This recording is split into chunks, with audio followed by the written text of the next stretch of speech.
Test taking season is here, and this places a lot of pressure on both teachers and students. Depending on your school, a lot of emphasis is placed on this state test, and we as teachers start to notice that our students' anxiety starts to skyrocket as we inch closer and closer to the big day. In this video, I want to share some helpful tips and tricks for how to help prepare your students for test taking season while also reducing a little bit of their stress. Hello everyone, my name is Bridget Spackman. I'm a multi-age teacher in Central Pennsylvania. I teach 4th, 5th, and 6th grade learners across all content areas. I have a passion for ELA, rigorous teaching, and authentic instruction. So if you want to see more videos like this, be sure to subscribe, hit that notification bell so that you can get notified every time I go live or I upload a new video. Let's get right into it. We all understand that a state test is just one day in a child's learning. This doesn't define them and determine what they do and do not know. Because let's be honest, we've all had our off days ourselves where we know the content, but things just don't seem to kind of flow out of our brains correctly. So it seems a little ridiculous to be able to put so much pressure onto students during these state tests. However, high-stakes tests are not going anywhere anytime soon. So we need to be able to prepare our students for how to approach this test while also reducing some of that test anxiety. Now, let me be very clear. I am not a believer in stopping everything that I'm doing content-wise in order to teach to the test. I don't believe in that. Everything that I've been doing within my ELA class is all to really help students be able to dig deep inside of a text. And so they know the content. What I want to do as a teacher is help to prepare them so that they have the best strategies in order to be able to successfully get through the entire state test. So everything that I've been instructing my students on within my ELA class is helping to prepare them for this test, but in a more authentic and rigorous way. So what I want to do is be able to teach some of those strategies with understanding a question, eliminating answers, and really tracking their thinking as they're reading some of those passages. The tips that I have for you today are specific for ELA testing. Hopefully some of these strategies and tips that I have, you'll be able to incorporate into your everyday teaching to help reduce some of that anxiety and also prepare your students for the big exam. Tip number 1 is going to be to review any of those tricky words or terms that students are going to encounter when they're reading some of the questions. Now, this is something that you can automatically incorporate into any of your lessons currently versus trying to have specific days where you're doing practice exams. Again, this is not my intention. This is not what I want you to do. I want you to kind of incorporate some of these strategies in a more authentic way. And so talk about some of those tricky words or terms. Create a list using an anchor chart inside of your classroom and incorporate some of those questions into things that you're already doing. So if you're reading a text and you find that there is, a question that you want to ask your students, incorporate one of those tricky terms and word the question as if it would be worded on the exam. And that way you can have an authentic conversation about what this looks like. It's also really helpful to take these terms and have kids be able to relate it to non-content ways. So a really good example of this is taking words as in summarize or infer, and then you can ask kids to summarize basically what they did for the day or what they did over the weekend. This allows kids to be able to make a connection to something that they've done authentically in their own lives and really understand how that's then interpreted into this kind of question format. So take those terms and practice them every day.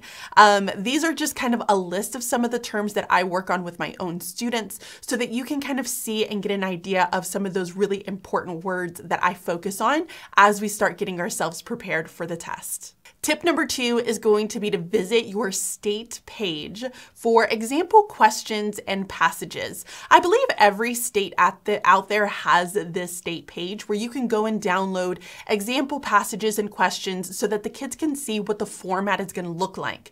Now, if you want to show students the format itself and be able to print these out, print them out, but don't necessarily have your kids do them because I think that adds kind of another layer of stress. You can have them just kind of talk about what you notice this? What do you see here? What does this look like? And here is kind of where the questions are going to be, and here's where your answers are going to be. And you can even do this the day or maybe 2 days before the state test without really kind of putting it into their heads that we're going to just practice, because I think that also adds a little bit more to the anxiety of just state testing in general.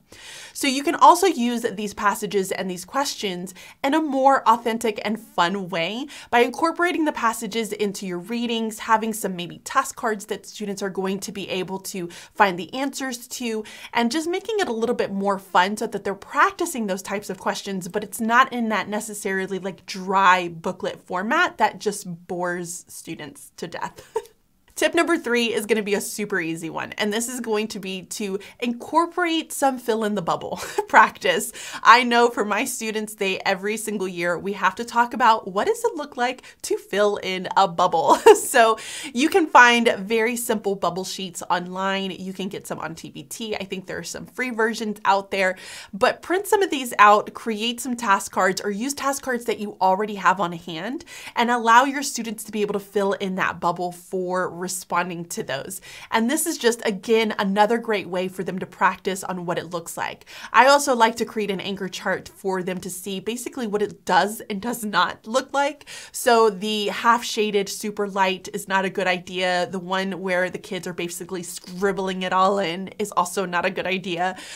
So talk to your kids about what this looks like and how to go about doing it, and give them some practice with it in the beginning so that you're not walking around the classroom and stressing out as you see students not filling in the bubbles correctly. Tip number 4 is going to be to create a rolling record of the strategies for test taking on an anchor chart. But be very, very careful. You don't want to overload your students with test taking strategies. So I recommend doing maybe 1 or 2 a day and starting 2 or 3 weeks ahead of time. And so these can be things like eliminating answers, making sure that you're highlighting, underlining important words, circling those words, going back and finding them in the text. These are all really great strategies that students need to be able to practice with, but again, in doing it with a more authentic way. I feel like that's like the phrase for this entire video. In an authentic way. Tip number 5 has to be one of my favorites, and that is to teach kids how to roadmap. Now, I recommend actually doing this all year long versus doing it just for test taking season. But if you have not been doing this all year, no worries. I think this is a great time to go ahead and start and incorporating it from here on out. So road mapping is something that my reading specialist taught me back when I first started teaching 4th grade. I've kind of made it my own throughout the years and just created a storyline for my students and really understanding what road mapping is. And here's basically what I tell my kids. So road mapping is essentially like when you go on a long vacation, like on a car ride. And every time you go on this vacation, you know, you're driving along and you kind of take pictures throughout. So you snap a picture here, you snap a picture there, and basically these pictures will allow you to go back and retell to your Aunt Gertrude, you know, here's like all of the things that I did over this vacation. And it's like a way to storytell, but with little snippets. So for road mapping, the way that I teach it to my students is I tell them that for every paragraph or every 2 paragraphs, you really just kind of have to determine the type of text for your readers, because I know for my 6th graders, when you start to incorporate dialogue and the dialogue is on every single line, they have to kind of learn how to chunk it themselves. But if you're working with like 3rd or 4th grade, these are typically like in basic paragraphs where students are able to kind of stop after every paragraph. So the students will read the paragraph, they stop, and off to the margins, they basically will write a number 1 at the very beginning. And so underneath the number 1, they will write just a couple of words or phrase that helps them understand the meaning of what happened in that specific paragraph. And they do this throughout. So all along the way, they're basically taking little pictures or snapshots of what's happening as the text is moving along. And so this is a great way for them to do this, because when they go back to start looking at their questions, if there's a question that, ask them a question about what's happening in the text, they're able to then go back, look at their roadmap, and find where it happened in the text without having to reread the whole thing. Because a lot of students don't want to reread the text and they don't necessarily remember exactly where it happened in the passage. So road mapping allows them to be able to kind of see that snapshot without having to reread the whole thing. So it really helps students to go back and find the answer in the text, which is what I think every teacher dreams of. So my favorite is when I'm walking around and I'm making sure that students are working within the right section of their booklets, and I will see my kids road mapping. It's just the best feeling in the world as a teacher. Tip number 6 is going to be my final tip, and that is to make it fun and incorporate games and stations. Now, I have a philosophy, and my philosophy is that there is no better form of engagement than through collaboration, especially when you teach kids how to collaborate. I believe they become more highly engaged with that. So make this fun and engaging. You can take the passages that you find online, task cards that you might be able to find, questions that kids are going to be answering, and place them into stations around the room and have them work with either a partner or a group of 3. I don't recommend any higher than a group of 3 because I feel like it takes away from the collaborative feel of it. Not everybody gets to have a say in it. So create some stations, make it fun, have some prizes for kids. This is like candy time, right? I mean, this is the time where we have all the fun, catchy phrases like you're a smarty, you're grand. And so you can incorporate some of these like prizes and candies into your stations to just make things a little bit more fun and rigorous and exciting for kids, but also giving them the opportunity to be exposed to the type of questions, the passages, the strategies, the terms, all of the things that you've been working on for so long, but kind of combining it all into one big piece and allowing kids to be able to just bounce off of one another and get ideas from each other. It's really nice for them to be able to hear their peers' perspectives and being able to figure things out so that when they do go down and they sit and have that test, they have a connection to be able to go back to. They'll have this memorable event for them to be able to say, oh yeah, I remember when I was talking to little John and little John, told me to do this. And they can then put that strategy into their test taking. They may not tell you they're doing it, but I promise you, they're doing it. Now, if you're a Bridging Literacy community member, you have a Test Taking Strategies monthly bundle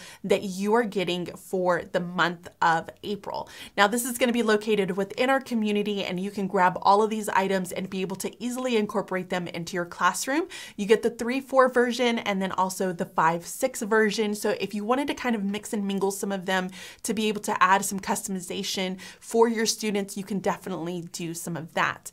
Now, if you're not a Bridging Literacy community member and you're really interested in some of the things that I've shown you throughout this video, they are all pretty exclusive to my community, and you're welcome to go ahead and join the waiting list because we will be opening the community very, very soon.